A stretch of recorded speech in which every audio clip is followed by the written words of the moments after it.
오늘 우리들에게 주신 하나님의 말씀 신약성서 두 군데만 보도록 하겠습니다. 먼저 요한복음 13장 31절서부터 34절과 요한 1서 4장 7절서부터 11절 말씀입니다. 우리 모두 같이 합독으로 함께 요한복음 13장 31절서부터 34절까지 같이 봉독합니다. 시작.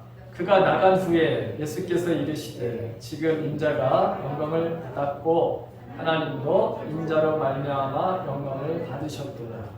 만일 하나님이 그로 말미암아 영광을 받으셨으면 하나님도 자기로 말미암아 그에게 영광을 주시리니 곧 주시리라. 작은 자들아 내가 아직 잠시 너희와 함께 있겠노라.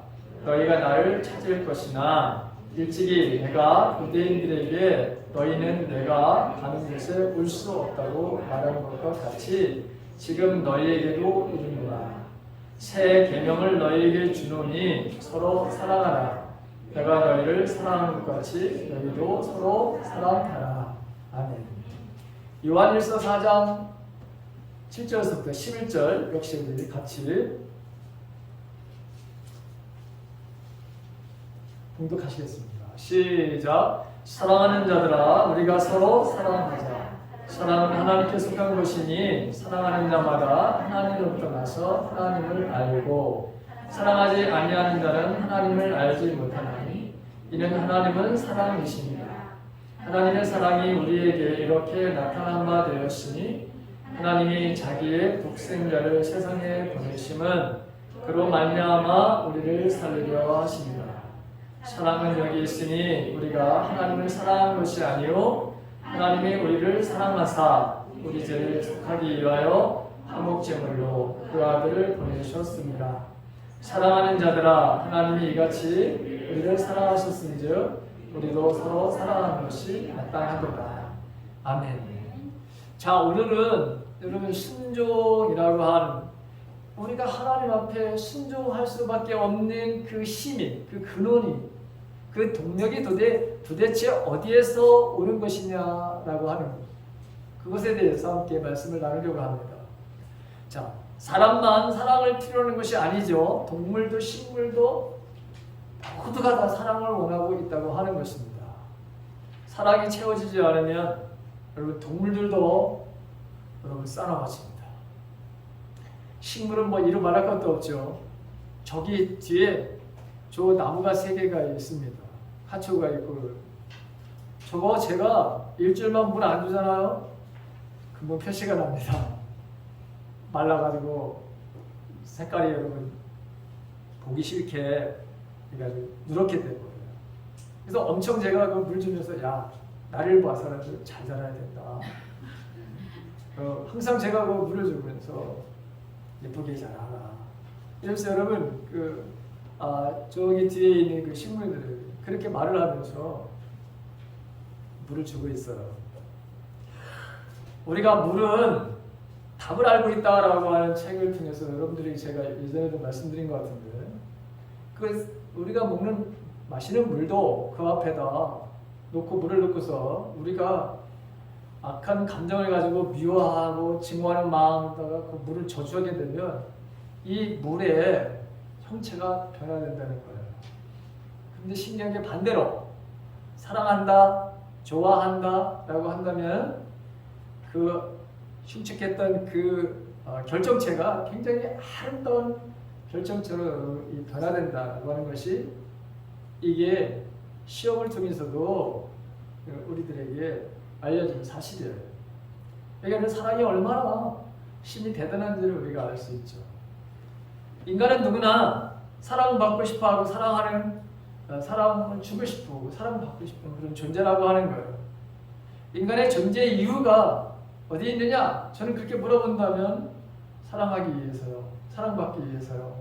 저는 그렇게 이야기할 것입니다. 이게 인간이 존재하는 이유 중에 가장 큰 존재하는 이유 중에 하나입니다. 사람들이 돈에 엄청나게 관심을 가지고 있죠.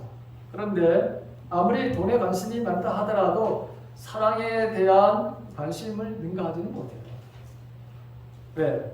돈으로 사랑을 할 수 있는 게 한계가 되어 있습니다. 자, 모든 우리의 삶에 보게 되면 이 사랑과 얼마나 이게 관계가 되어 있는지 우리는 너무나 잘 압니다. 사랑이 소재가 되는 것 다 대부분이잖아요. 소설을 쓰든 연극을 하든 노래 가사를 보든 이 사랑해서 좋았다 아니면 사랑을 실패해서 슬펐다 이런 얘기들 안에 얼마나 여러분 감동이 되는 그런 이야기. 그러니까 사람은 사랑을 주고 사랑을 받을 때 살아갈 힘이 생기고 삶의 의미가 여러분 이게 살아나게 되는 거죠. 이제 살아야 될 아무런 이유가 난 없다, 의미가 없다고 하는 사람들을 보게 되면 그 사람들의 마음속에는 사랑을 여러분 줄 수 있는 그런 대상이 없거나 아니면 사랑을 받을 만한 그런 주위에 어떤 것도 바로 없는 사람들이 대부분인 거예요. 아무리 돈이 많고 권력을 가지고 지위가 높다 하더라도 사랑을 대상이 없고 사랑을 받을 그런 바로 상대가 없다면 인생에 바로 낙이 없고 살아갈 이유가 없는 의미 없는 그런 삶을 살아가는 사람들, 살았지만 죽음과 같은 바로 삶을 살아가는 사람이 너무나 많아요. 요즘에 여러분 유튜브를 보게 되면 저는 그런 것을 가끔씩 제가 봐요. 이 사랑에 대한 이야기들. 근데 최근에 제가 본 것 중에 하나가 그 어떤 이야기냐면 사랑하는 부인이 먼저 하나님의 부르심을 받았어요. 할아버지가 삶의 낙을 잃어버렸어요. 원래 할아버지가 굉장히 부드럽고 아주 자상하시고 와이프를 굉장히 아주 위했던 그런 분인데 갑자기 와이프가 먼저 세상을 떠나게 된 거예요. 그러니까 할아버지가 어느 날 그 할머니가 묻혀있는 그 산소 거기 가서 묘에 가가지고 이런 말 합니다. 나도 당신 따라갈래요. 그래가지고 그 인사를 하고 마트에 가가지고 튼튼한 저런 줄을 사가지고 집으로 와가지고 목을 가려고 매는데 이 끈이 끊어졌어요. 그러니까 이 할아버지가 마트에 가가지고 세상에 이렇게 약하고 이렇게 형편없는 이 끈을 이렇게 비싼 가격에 파는 게 어딨냐 해서 그냥 그를 종업원을 그냥 엄청나게 나무랍니다. 화가 난 거예요.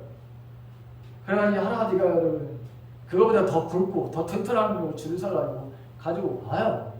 그래서 다시 여러분 목을 매가지고 자살을 하려고 하는데 할 때마다 실패를 하네요. 이게 이번에는 이거 외에는 저게 무엇이 빠졌어요? 뭔가 지금 하려고 했는데 안 되는 거예요. 근데 어느 날 그 길 건너편에 어린아이 둘을 데리고 이혼한 젊은 여자가 이사를 왔어요.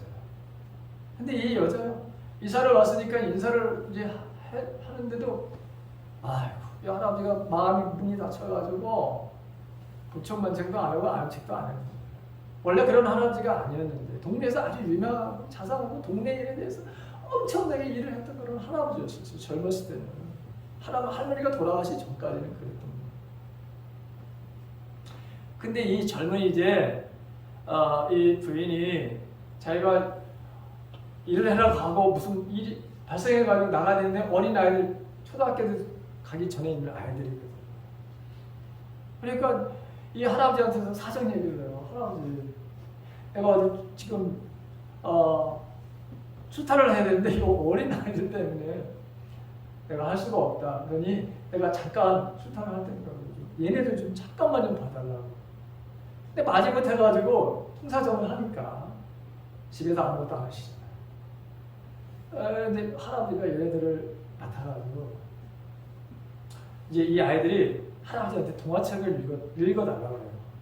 근데 이 할아버지가 이건 마땅치 않은 마음으로 얘네들을 받아들인 거야. 그래가지고 그냥 건성으로다가 그냥 동화책을 읽는데 애들이 그냥 실증을 나고 그냥 그렇게 읽냐고 그냥 우리 엄마는 이렇게 읽지 않는다고 이렇게. 좀 곰이 나오면 말이야 곰의 소리를 좀 하고 말이야. 호랑이가 나오면 호랑이의 말이야 목소리를 뭐 낸다든가 뭐 해가지고 해야 되는데 이 할아버지가 그냥 맹승민이 읽다 보니 애들이 그냥 조그만 아이들이 난리를 치고 이러잖아요. 그 애들이 할아버지한테 이렇게 한번 읽어달라고 해서 통사정을 합니다. 그러니까 그 할아버지가 마지못해가지고 흉내를 내기 시작하는 거예요. 호랑이 흉내를 내면서, 고음 흉내를 내면서. 그랬더니 이 아이들이 그냥 깔깔대고 너무 재밌다고, 할아버지 다음에 해줄 수 있냐고 말하지. 그냥 그런 거예요. 야, 이 할아버지가 그때부터, 야, 내가 이렇게, 이 아이들이 이렇게 행복하고 이렇게 애들을 맞았으니까 또 엄마가 말이죠, 음식을 탁 해가지고 가져왔네요. 잡수시라고, 고맙다고. 근데 때마치 그때 말이죠, 고양이가 나타나서 생전 보지도 못한 어떤 고양이가 딱 나타난 거야. 그러니까 이 할아버지 마음속에 저 고양이 얼마나 배고플까. 그래가지고 그 음식을 바로 고양이하고 나누고 있습니다. 이렇게 되면서 서로 왔다 갔다 하면서, 아, 이 할아버지가 옛날에 가졌던 마음을 갖기 놓기 시작했어요. 그래서 망가진 자전거도 고쳐가지고 아이들한테는 이게 주고, 옆집에 자기 친구가 있었는데 이 친구 휠체어에 지금 타가지고 자기보다도 더 어려운 말이에요. 형편에 있는 친구인데 이 듣는 것만 깜빡깜빡하고 그런 것만 하는 그 할아버지. 그 할아버지를 바로 정말 이렇게 가서 찾고 위하고 이런 일들을 바로 하게 되는 거예요. 자, 그러면서 이 할아버지가 다시 무덤으로 저기 와이프 그 무덤에 가서 그런 얘기를 합니다. 여보, 나 조금만 더 있다가 갈래. 조금만 더 있다가 갈래. 내 세상에서 내가 해야 될 일이 있다고. 그럼 기다리라고. 조금만. 진짜 이 할아버지가 열심히 말해요. 여러분 그 주위에 그 아이들 돌보지요. 뭐 망가진 거 있으면 가가지고 고쳐주지요. 이 할아버지가. 그러면서 너무 바빠지기 시작하십니다.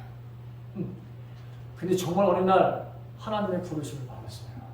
네? 그 동네 사람들이 얼마나 슬퍼해요. 여러분. 야, 이 할아버지가 이렇게 지금 좋은 할아버지였는데 그렇게 열심히 살다가 그렇게 하나님이 딱 부르심을 받으니까 동네 사람들이 할아버지에 대한 그 애도에 동네 사람이 다 그냥 그 지금 할아버지의 장례식에 그냥 다 동원된 거 아니에요. 얼마나 감동이 되는 여러분이야 이게. 그러니까 삶의 의미가 바로 어디에 있다?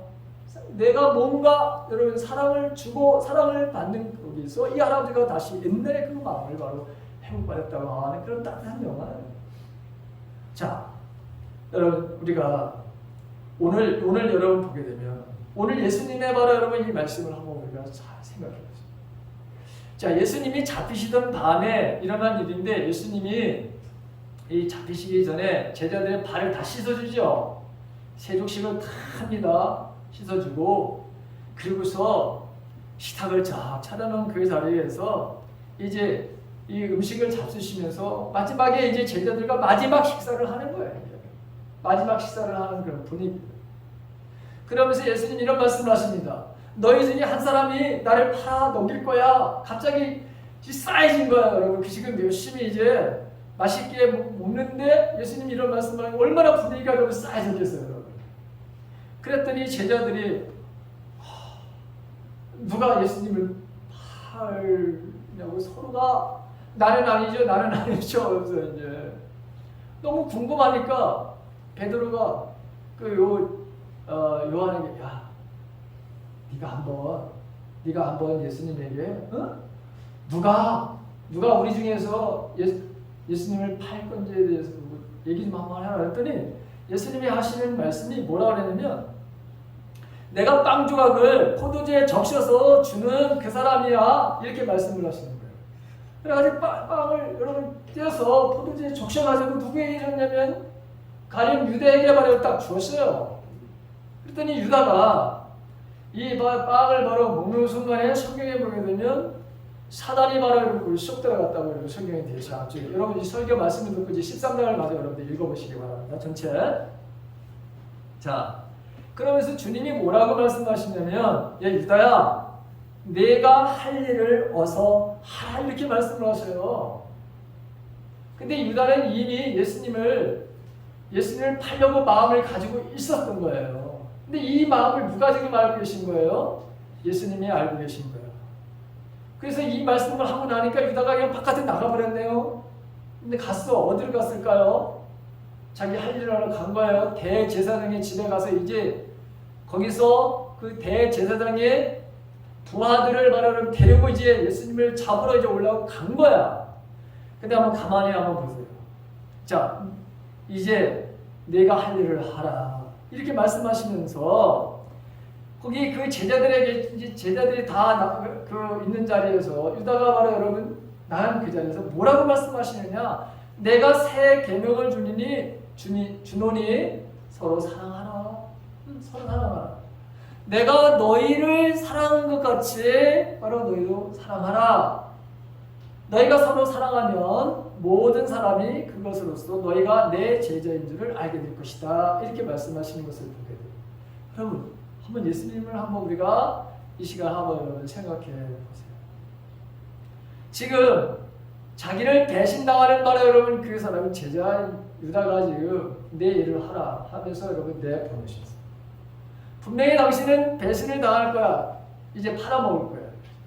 그리고 자기가 이제 잡혀가고 되고 그 잡혀가는 뿐만이 아니라 그 잡혀가면서 온갖 수모와 창피를 다 당하시고 그 다음에 채찍을도 반드시 맞게 되실 것이고 그 다음에 십자가에서 세상에서 가장 수치스럽고 가장 고통스러운 이 십자가의 바로 피 흘림을 분명히 바로 여러분 누가 알고 있느냐? 예수님이 알고 계신 거예요. 그런데도 불구하고 지금 유다에게 내가 해야 될 일을 하라 이렇게 말씀하시면서 여기 남아있는 제자들에게는 내가 너희를 사랑한 것 같이 너희들이 사랑하라 이렇게 여러분 말씀하시는 것을 보게 됩니다.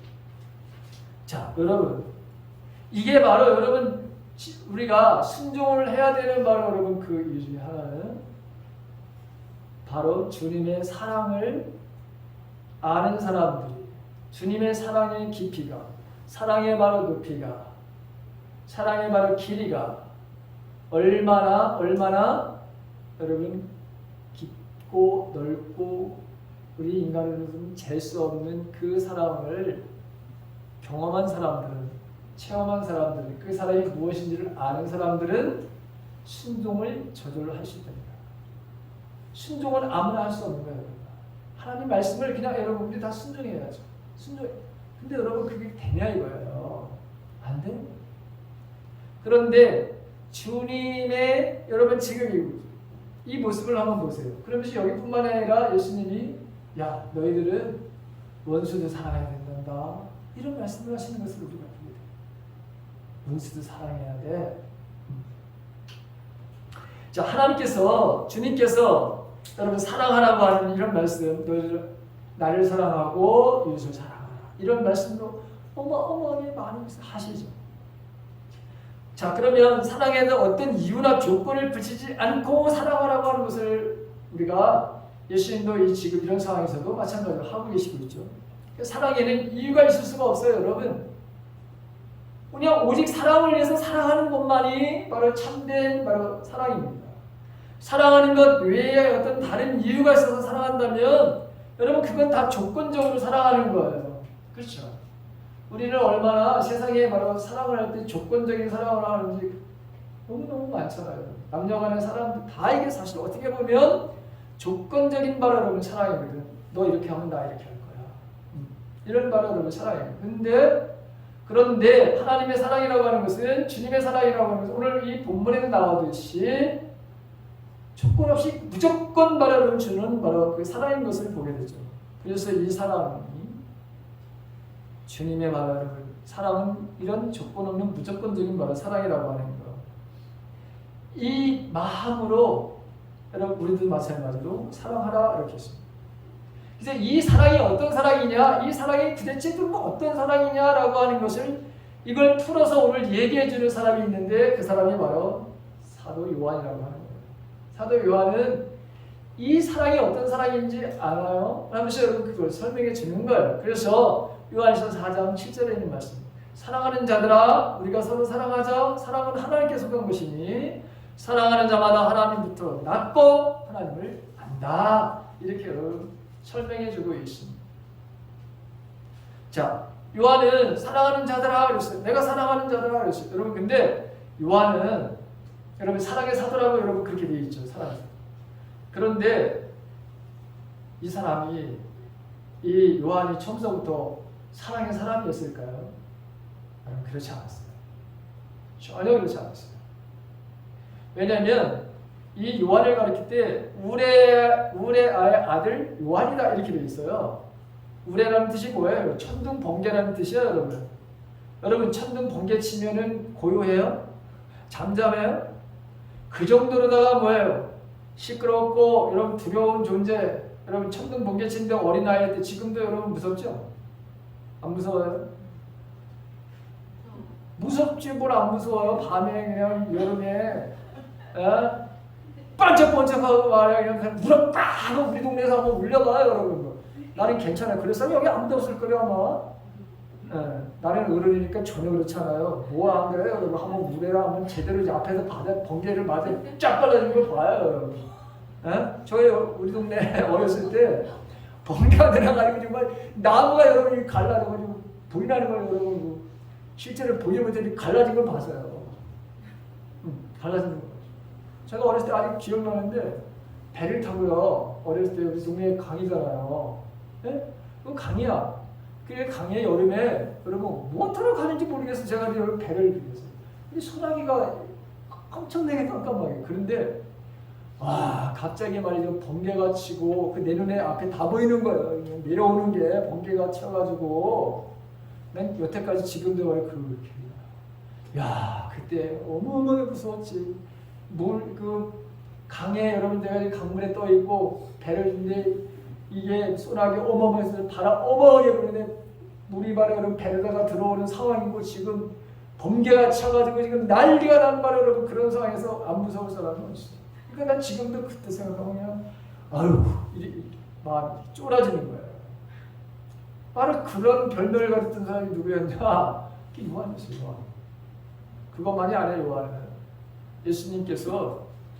예수님께서 자 사마리아라는 동네로다 이렇게 지나가야 되는데 그 동네 사람들이 못 지나가게 하는 거야. 예수님 보고 그 일행들을. 그랬더니 뭐라 그랬는지 알아요? 이 요한이 주님 저 천사들을 말이죠. 그 군대들을 그냥 끌어당기셔가지고 우리 지금 이게 못 지나가게 되는 저런들 그냥 싹 쓸어버리게 이렇게 얘기했던 사람이에요 여러분. 그게 누구였냐? 그게 바로 요한이었어요. 그런데 오늘 보니까 사랑에 대한 얘기 제일 많이 하죠. 마지막에 예수님이 자신의 육체의 부모를 맡기는 사람도 말하는 요한이었던 것을 보게 돼요. 사랑의 사도야 별명을 이렇게 가졌어요. 사랑에 대한 제일 많이 이야기를 제일 많이 합니다. 그래서 오늘 사랑하는 자들아 우리 서로 사랑하자. 사랑은 어디에 있는 자라? 하나님께 속했어. 사랑하는 자마다 하나님 앞에 나고 하나님을 아는 거야. 이러면서 설명을 해주는 것을 보게 됩니다.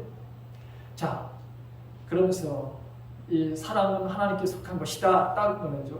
속하다는 게 뭡니까? 원천이라는 거예요. 원천을 나타내는 거예요. 그래서 제가 여러분 오늘 우리가 하나님 앞에 순종하는 그 원천, 그 근원, 동력, 그 힘이 도대체 어디에서부터 나오는 거냐라고 했을 때 하나님께 사랑은 하나님께 속한 것이다 라고 하는 말을 원칙 거기서 제가 이 제목을 다는 거예요.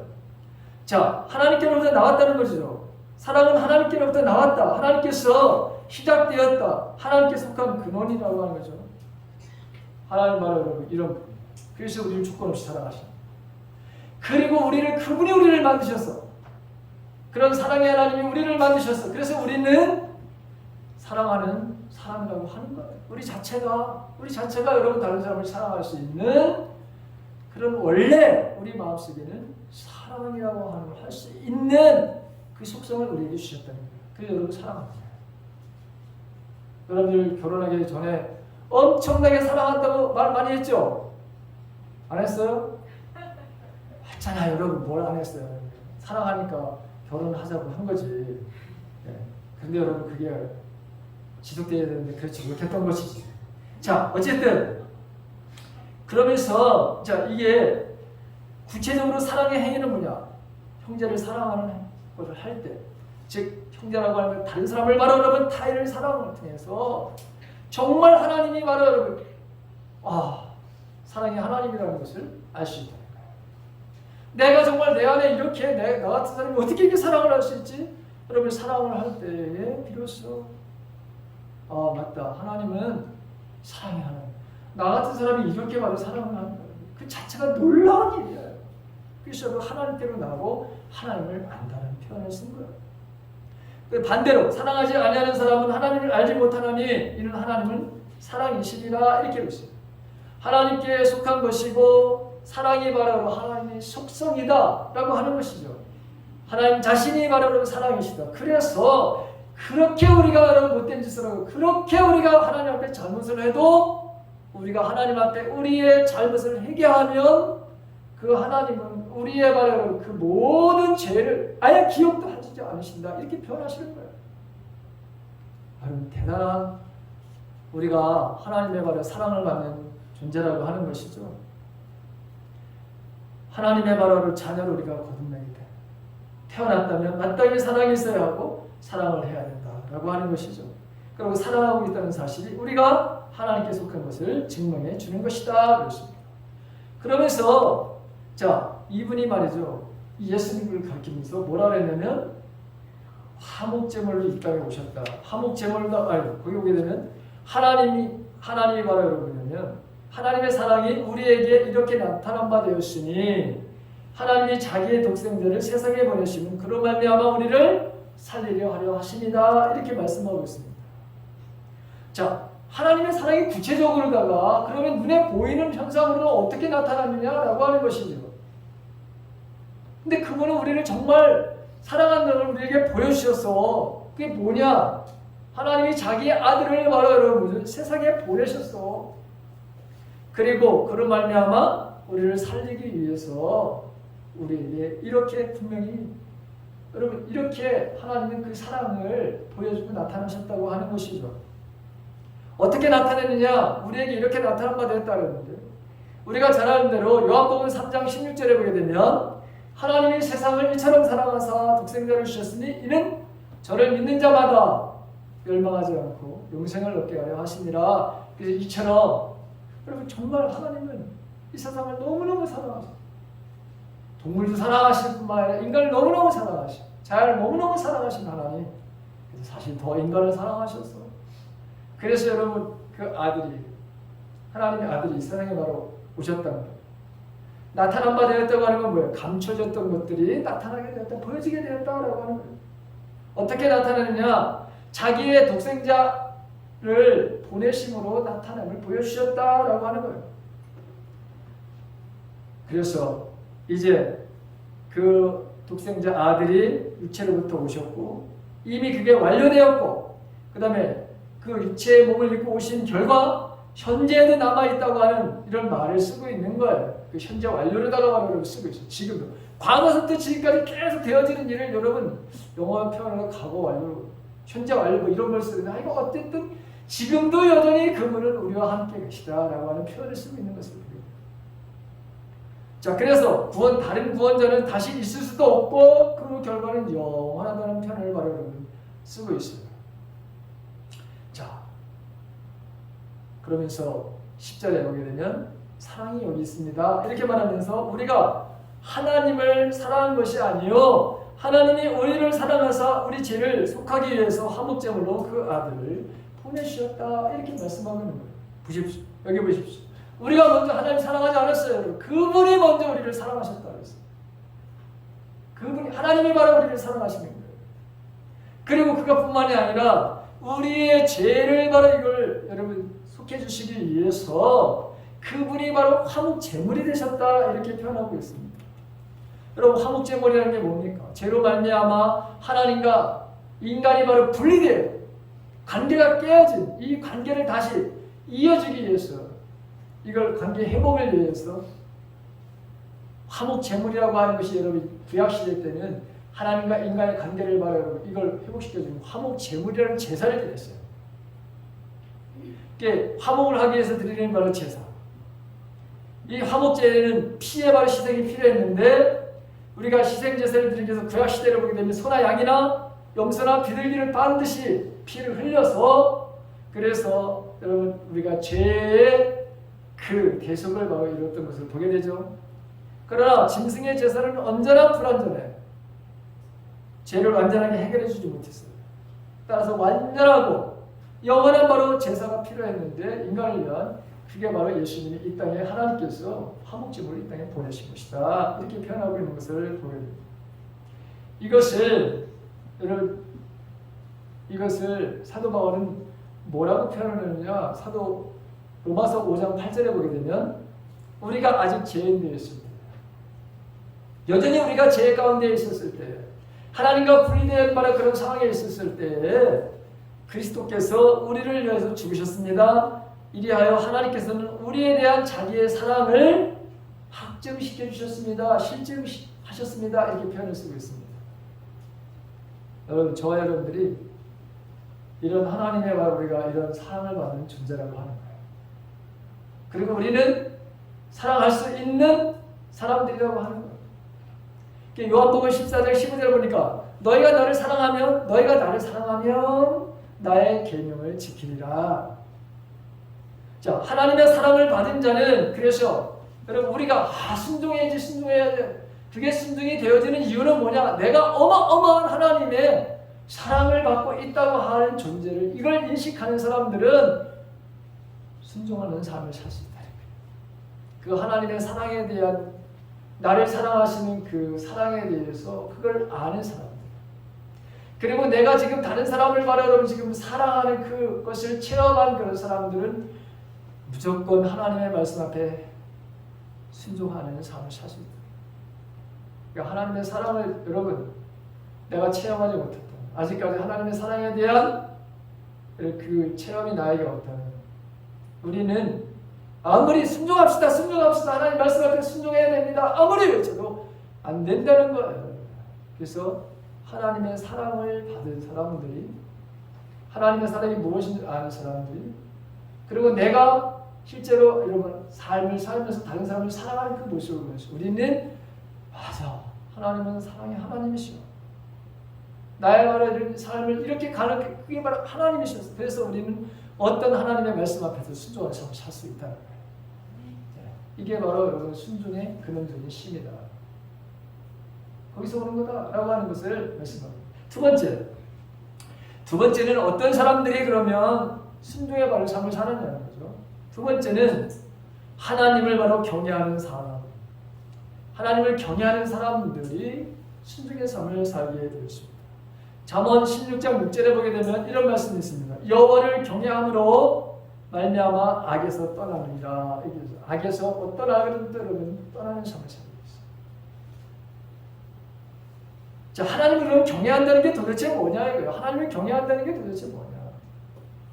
자, 하나님은 내가 믿는 바로 하나님은 어떤 하나님이냐? 창조자 하나님이시고, 이분이 바로 나의 바로 주인이시고, 나의 왕이시고, 나의 아버지이시고, 나의 구세주로서 정말 여러분 나에게 이런 내 삶에서 모든 일들을 지금 가르쳐 하시는 그 하나님. 그래서 그 하나님 앞에 나는 예배를 하고 싶어하는 마음, 나는 그분 앞에 경배를 드리고 싶어하는 그런 마음이 저절로 바로 여러분 들어가는 사람들이, 그 사람들이 바로 하나님을 진짜 경외하는 사람들인 거예요. 예배를 바로 여러분 드리고 싶다, 내가 바로 하나님 앞에 경배를 드리고 싶다고 하는 내 마음속에서 저절로 일어나는 마음을 가지고 있는 사람들이, 이게 하나님을 정말 경외하는 사람들이에요. 하나님을 경외하는 사람들은 하나님의 말씀이 생명의 바로 양식이므로 절대로 하나님의 말씀을 소홀히 하지 않아요. 하나님의 말씀이라면 모두가 다 여러분 소중하기 때문에 좌우로나 치우치지 않고 끝까지 하나님의 말씀 앞에 순종하는 삶을 살아가는 거예요. 나에게 어떠한 당장 지금 고난이 오고 불이익이 오고 내가 조롱과 내가 핍박을 받고 엄청난 내가 경제적인 손해를 입다 하더라도, 내가 심지어 목숨을 바로 잃는 그런 순간이라도 하나님의 말씀 앞에 내가 순종하는 삶을 살아가는 사람들이 바로 그 경외하는 사람들이 바로 이러한 순종의 바로 삶을 살 수 있다고 하는 것이죠. 여러분, 불평과 불만이 아닌 하나님의 행하신 모든 일에 대해서 하나님의 바로 선하심을 인정하며 감사하는 마음을 가지고 있는 사람들이 하나님을 경외하는 거예요. 근데 우리들이 세상을 볼 때 보면은 여러분 불합리하게 보이는 일들이 있잖아요. 우리의 바로 생각으로, 우리가 눈으로 여러분 보는. 그런데 그런 게 아니라 하나님은 선하신 하나님이시기 때문에 모든 하나님이 행하시는 일은 선하시다라고 하는 것을 인정하는 거예요. 그리고 불평과 불만의 삶을 살아가는 것이 아니라 지금 나에게 어떤 어려움이 오더라도 이 상황을 분명히 하나님께서는 알고 계시고 있고 이 상황을 반드시 해결해 주십니다. 내 장애물을 없애주든가 내 마음을 변화시키든가 둘 중에 하나를 통해서 하나님은 분명히 여기에 개입을 하신다라고 하는 것을 믿고 감사하는 사람들이 이게 하나님을 경외하는 사람들이라고 하는 거예요. 신명기 5장 29절에 이런 말씀이 있습니다. 다만 그들이 항상 이 같은 마음을 품어 나를 경외하며 내 모든 명령을 지켜서 그들과 그 자손이 영원히 복받기를 원하노라. 이 말씀을 누구를 통해서 하나님께서 하신 것이냐? 모세를 통해서 하신 거예요.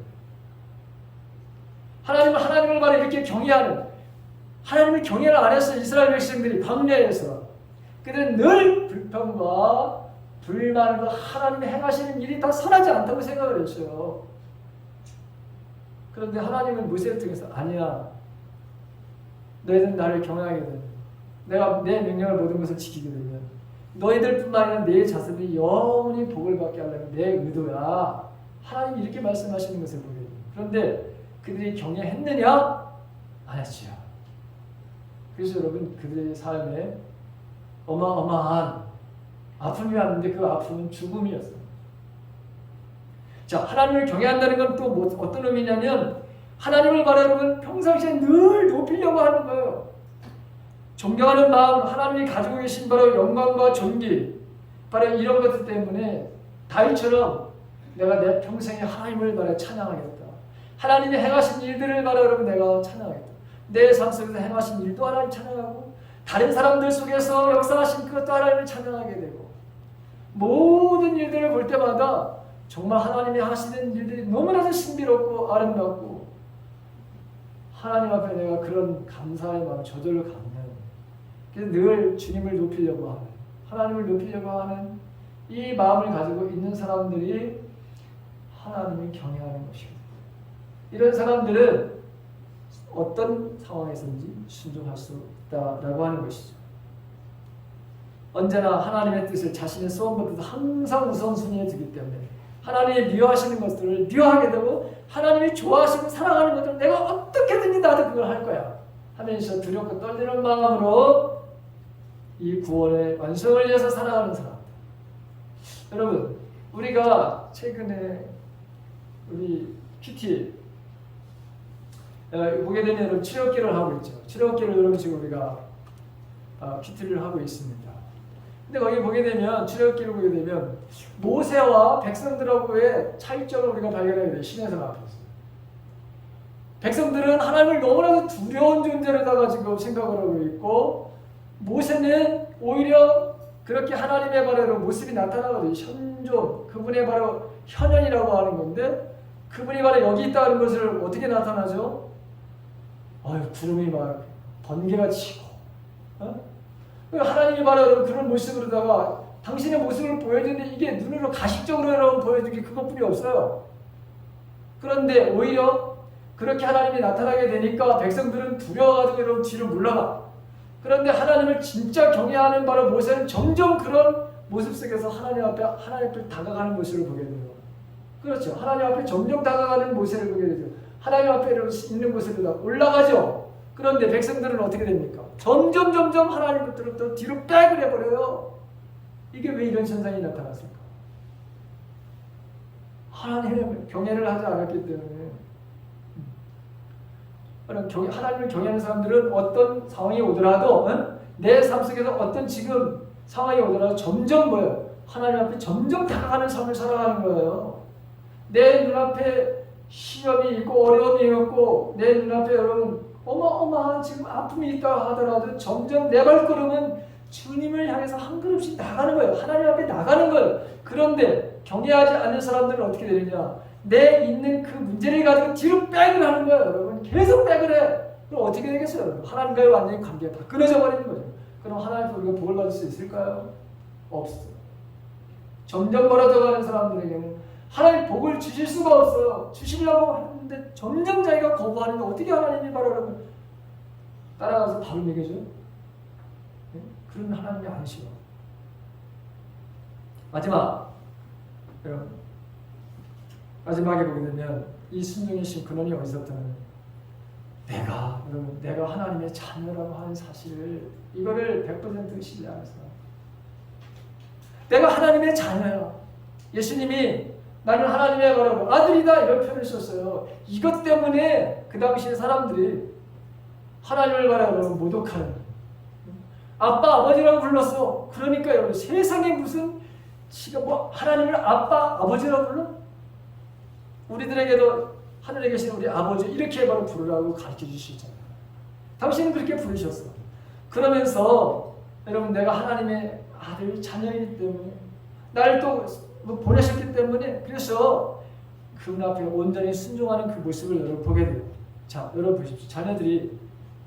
어린 자녀들이 부모님들의 가르침과 말씀에 바로 순종을 합니까? 안 합니까? 어린 바로 여러분 자녀.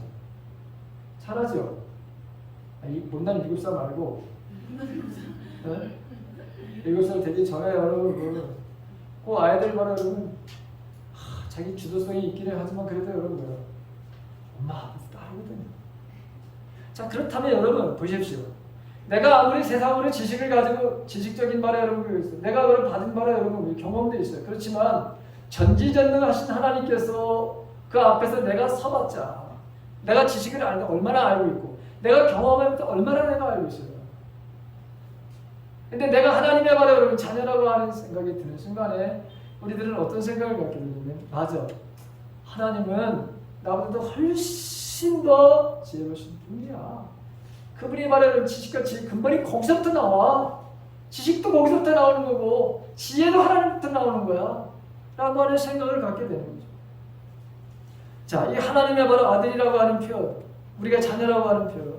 그래서 예수님은 자신을 바로 아빠, 아버지라고 부르면서 그러면서 자기를 보내신 이 아버지 하나님의 뜻에 따라 완전히 100% 순종하는 삶을 살아가시는 것을 보게 돼요. 요한복음 5장 30절을 보게 돼요. 나는 아무것도 내 마음대로 할 수 없다. 예수님 그렇게 말씀하셨어요. 나는 아버지께서 하라고 하시는 대로 심판한다. 내 심판은 올바르다. 그것은 내가 내 뜻대로 하려 하지 않고 나를 보내신 분의 뜻대로 하려 하기 때문이다. 이렇게 말씀하셨고 요한복음 8장 28절과 29절에 보게 되면 예수께서 그들에게 말씀하셨다. 너희는 인자가 높이 들려 올려질 때에야 내가 곧 나라는 것을 또는 내가 아무것도 내 마음대로 하지 아니하고 아버지께서 나에게 가르쳐 주신 대로 말한다는 것을 너희들이 알게 될 것이다. 이렇게 말하고 있고요. 또 아버지께서 하시는 일을 보고서 나도 하는 거야. 예수님 이런 말씀을 하나님께서 하시는 그런 일들을 보고 나도 하는 거야. 하나님이 일을 하시기 때문에 나도 일한다. 내 아버지가 일하시는 것 때문에 나도 일한다. 이러면서 하나님께서 보여주시고 가르쳐주신 것을 100% 순종하시는 것을 보게 되죠. 자, 사도 바울은 이거를 어떻게 표현했느냐. 예수님의 바로 이 순종의 마음을 어떻게 표현했느냐. 빌립보서 2장 5절 이하에서 보게 되면 여러분 안에 예수님의 마음을 품어야 됩니다. 이렇게 말하죠. 여러분은 예수님의 마음을 품어야 됩니다. 왜 품어야 되느냐? 그것은 그리스도 예수의 마음이기도 한데 그는 하나님의 모습을 지니셨으나 하나님의 동등함을 당연하게 생각하지 아니하시고 오히려 자기를 비워서 종의 모습을 취하시고 사람과 같이 되셨다. 사람의 모양으로 이 땅에 오셨고 그 사람의 모양으로 나타나셔서 자기를 낮추시고 죽기까지 순종하셨으니 곧 십자가에 죽기까지 하십니다. 이렇게 표현하고 있습니다. 철저하게 주님은 정말 죽는 자리에까지도 순종하시는 그 모습을 보게 됩니다. 이 원인이 어디에 있는가? 근본이 어디에 있는가? 하나님이 나의 아버지시고 그리고 나를 바로 보내셨어요. 이 일을 하고 그러니까 우리도 마찬가지로 여러분 내가 누구에 소속되고 내가 여러분들이 자신이 하나님의 내가 자녀야. 난 하나님의 자녀야. 이 확신이 생겨야 된다. 그러면 우리들도 하나님께서 우리들에게 어떤 명령을 내시든 어떤 말씀을 하시든 우리도 순종하는 삶을 살 수 있다는 거예요. 여러분 누구나 다 순종하고 싶죠. 그렇잖아요 여러분. 하나님 말씀 앞에 100% 순종하고 싶지 않은 사람이 어딨어요 여러분. 다 누구든지 순종하고 싶어 하는 거죠. 하나님 말씀이라고. 근데 왜 안 되느냐 이거예요. 왜 우리가 그런 순종의 삶을 살지 못하느냐 라고 하는 것은 제가 오늘 세 가지입니다. 하나님 우리를 사랑하시는 그 사랑에 대한 것을 알지 못했어.